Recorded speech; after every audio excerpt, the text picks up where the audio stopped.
இருக்குதுல்ல, நான் ரெட்டை ஜடை போட்டிருப்பேன். ஒரு ஜடையை பிடிச்சி இழுத்துட்டே சொன்னாங்க, தோலை உரிச்சிருங்க. இது ஏதாவது எதிர்த்து பேசிச்சுதுன்னா தோலை உரிச்சிருங்க, கண்ணை மட்டும் விட்டுருங்க. வீட்டில் நான் மிளகா பொடி போட்டுக்கிறேன்.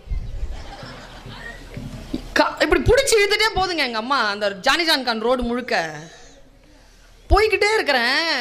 எங்கள் அம்மாட்ட போய் கேட்டேன் நான், அம்மாவா நீங்கள் அந்த டீச்சர்கிட்ட தோலை அது சும்மாவே உரிக்கும், நீ பர்மிஷன் வேற கொடுக்குற உரின்னு, மிளகா பொடி வேற போடுவியா, கண்ணையன் விட சொன்னேன்னு கேட்டேன்.